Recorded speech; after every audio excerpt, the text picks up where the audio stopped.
नमस्कार, आप देख रहे हैं डीसी न्यूज इंडिया और मैं हूं आपके साथ दिव्या। ट्रंप का कहना है कि ईरान के साथ सीज फायर खत्म हो गया और उन्होंने ईरानी सरकार को घटिया और बुरे लोग कहा। डोनाल्ड ट्रंप ने कहा ईरान के साथ सीज फायर समझौता खत्म हो गया है।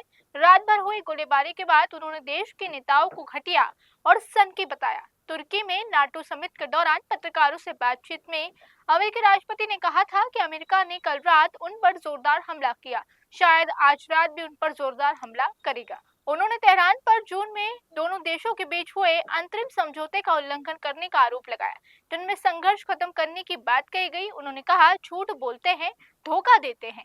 ईरान के विदेश मंत्री अब्बास अरगाची ने एक्स पर पोस्ट में जवाब दिया, हम अभद्रता का जवाब अभद्रता से देते हैं, बल्कि कार्रवाई से देते हैं, निडरता और बड़ी बहादुरी के साथ देते हैं। 17 जून को हुए समझौते में जिसे मेमोरेंडम ऑफ अंडरस्टैंडिंग यानी एमओयू कहा जाता है, जो इसके बाद मंगलवार रात बुधवार के बीच अमेरिका और ईरान के बीच सबसे भीषण हमले हुए। बुधवार को नाटो समिट के समझौते के बारे में पूछे जाने पर ट्रंप ने कहा, मुझे लगता है ये खत्म हो गया है और अब उनके साथ कोई समझौता नहीं करना चाहता। वे घटिया लोग हैं, उनकी अगुवाई बीमार लोग कर रहे हैं और वे क्रूर और हिंसक लोग हैं। हम समझौता करते हैं, ईरान बाहर जाते हैं। प्रेस से बात करते हुए आगे उन्होंने कहा, हम तो इस बारे में भी कभी बात नहीं करेंगे, उनमें कुछ गड़बड़ है, वे सन की है। जहाँ तक मेरी बात है, ये खत्म हो गया है। We attacked very powerfully last night. The very dangerous people from Iran. They're sick. There's something wrong with them. We said, go and do your funeral stuff. And instead of that, they start shooting rockets at ships yesterday.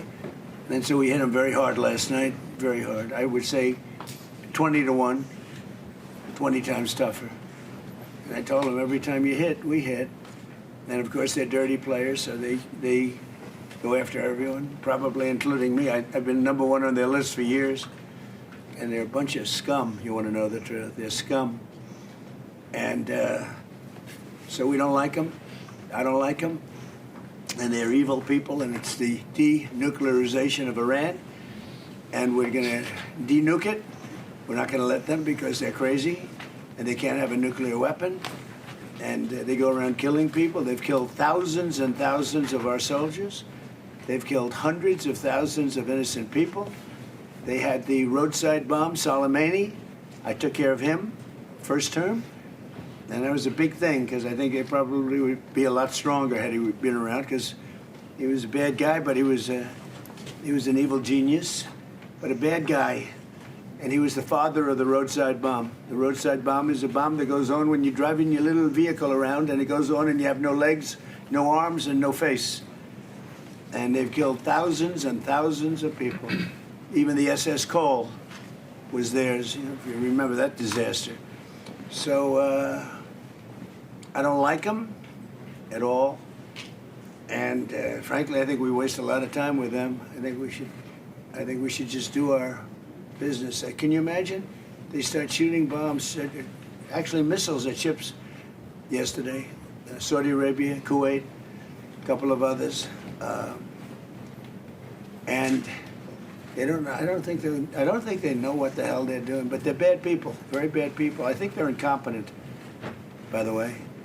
Because if they were competent, they would have made a deal a long time ago, like, how about 47 years ago? So they've been in trouble for 47 years, and we took out their first set of leaders, we took out their second set of leaders. They want to take out the U.S. leader, me. I'm on every list. I saw things this morning, I'm on every single one of their lists. And so far, I guess I've been a little bit lucky, but that maybe doesn't last very long, because that's the way it goes. But we have great people. But these are evil, sick people, and we have to rid their cancer. Their cancer. And you know what you do? You got to cut out cancer early. Summit के पहले बात करते हुए राष्ट्रपति ने कहा, America से बातचीत करने वाले हैं, अगर वे चाहें तो बातचीत जारी रख सकते हैं, लेकिन उन्होंने इसे समय की बर्बादी बताया। हालांकि बाद में प्रेस कॉन्फ्रेंस में ट्रंप ने पत्रकारों से कहा, उन्हें नहीं लगता कि ईरान के साथ युद्ध फिर से शुरू होगा। उन्होंने कहा, जो कुछ भी होगा वो जल्दी खत्म हो जाएगा। उनकी टिप्पणियों पर कई ईरानी अधिकारियों ने प्रतिक्रिया दी। ईरान के सर्वोच्च नेता, वरिष्ठ नेता सलाहकार अली अकबर विलायती ने चेतावनी दी है, अमेरिका नए हमलों का तुरंत जवाब दिया जाएगा। ईरान के डिप्टी विदेश मंत्री कामेज गाजबाबरी ने भी कहा, ट्रंप की बातें ताकत की निशानी नहीं बल्कि ये उनकी नीति की विफलता को बताते हैं, जो बरसों से जबरदस्ती प्रतिबंधों और धमकियों पर टिकी है।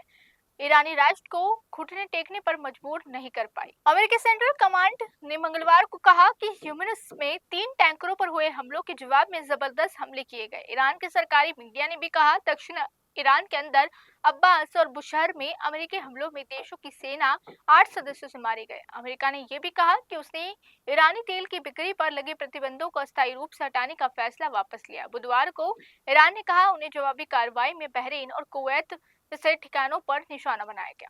तो देखना होगा इस मामले में आगे क्या कुछ होता है।